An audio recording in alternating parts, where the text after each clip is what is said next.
Hey all, final election update, I think. It is a little over a week out from Election Day, 5 November, next Tuesday.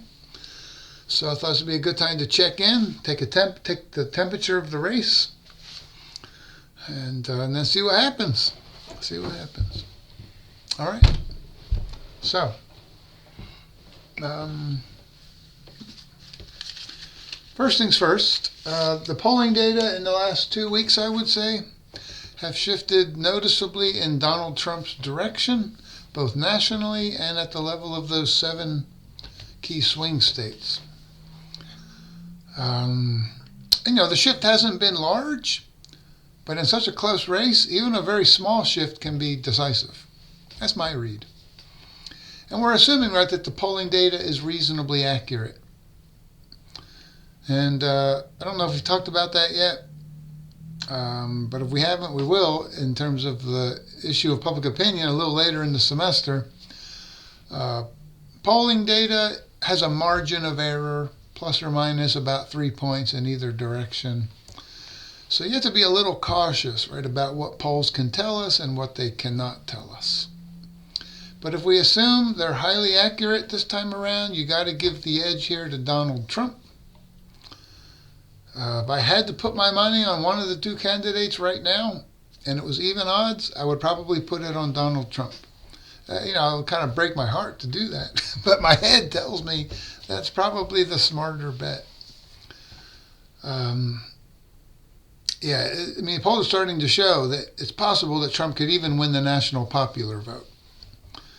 And because of some of the sort of the biases of the Electoral College, because of the current alignment of our 2 parties and who they appeal to, it's a little complicated. We don't need to go into all of that. But right now, it looks like the Electoral College has a little bit of a Republican lean. Right? We know that Hillary Clinton won the national popular vote by about, I think, two and a half points or something like that. And of course, she lost the college. Biden won the popular vote by like 4.5 points. Crazy. And he barely won the college. Right? So generally what we think we know, but that's always changing. What we think we know is that a Democrat, to have a chance of winning the college, probably has to overperform in the national popular vote. So by that measure, the fact that Trump might actually win the national popular vote is a very bad sign for Kamala Harris. Now that being said, we have seen some shifting, right? And because it all comes down to those key swing states. And we know that Harris has done a really good job of appealing to white people.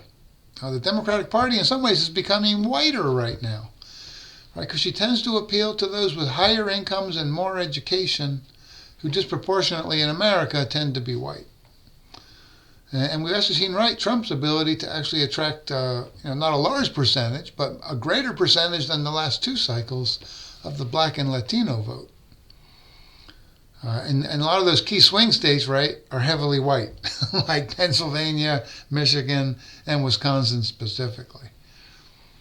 Right, so she could overperform in those 3 swing states because of her greater appeal to white people.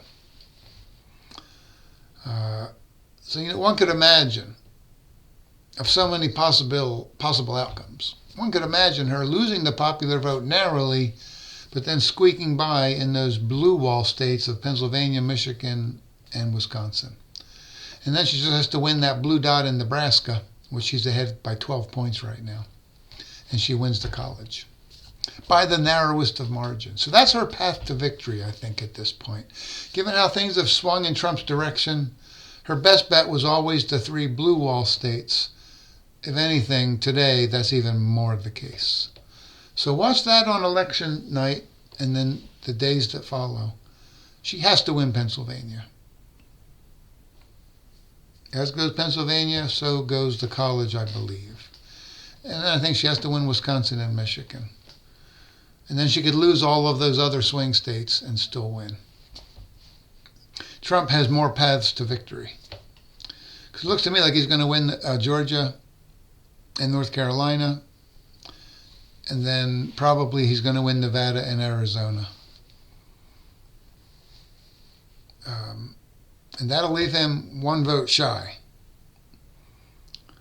So his most likely path to victory, I say, would be those 2 southern states, the 2 southwestern states, and then one of the 3 blue wall states. There's other combinations that are possible. The permutations are significantly large, but those are some of the more likely outcomes. Now what might Harris supporters be hoping for? Right, we know that there's a margin of error on every poll. They can easily be off by plus or minus 3 points. Right, so let's say a poll that shows that Trump is ahead 50-47 in, let's say, Nevada. Okay, he might be up 50-47 in case he wins, by a decent little margin. He could be up by even more than that, right? It could be the plus 3 goes to him, 53, the minus 3 goes to Harris, 44, right? And Trump wins a crushing victory in Nevada. Or it could cut against Donald Trump, right? In which case he would end up with 47%, she would end up with 50%, and she would actually win by a decent little margin. All of those outcomes, right, are consistent with a poll that shows it 50-47 because it's plus or minus 3 points. So, short course on statistics. What Harris supporters might be hoping is that there is systematic error in all of the polls that are perhaps overrepresenting Trump supporters. Because there has been an effort by polling organizations, by the way, after 2020, right, when they underestimated Trump's support in key states, to adjust for that statistically, to overweight Trump supporters, to remedy that problem. Did they go too far? Maybe. Harris supporters might be hoping for that. Right, so it could be that the plus or minus 3 in each poll is currently too generous to Trump, and in which case Harris could actually win all 7 swing states. If that's the case, I wouldn't want to put a lot of money on that possibility. I would not. But that's one possibility. It's also true, right? The plus or minus 3 could actually go in Trump's favor in all of those states, and he'd win handily. The more likely outcome, I think, is that the error is randomly distributed, maybe, in which case it'll be ungodly close. All right.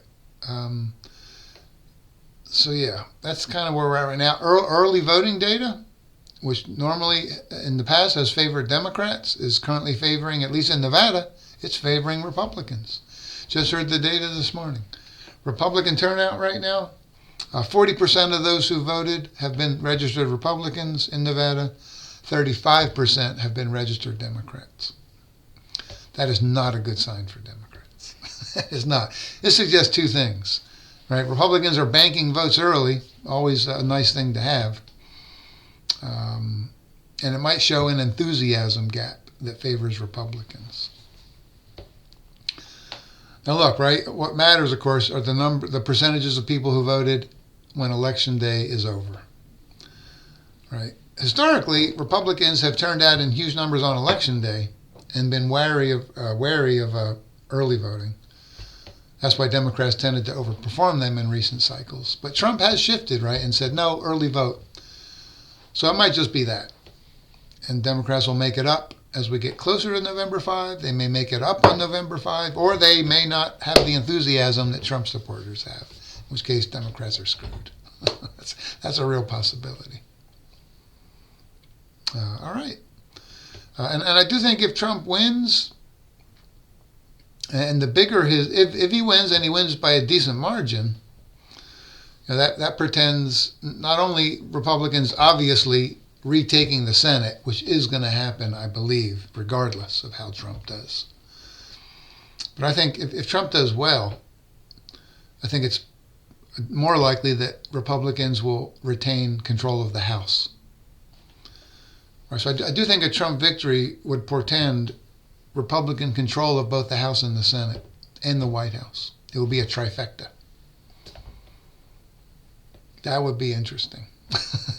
Our politics would really shift dramatically for at least those first 2 years of that term.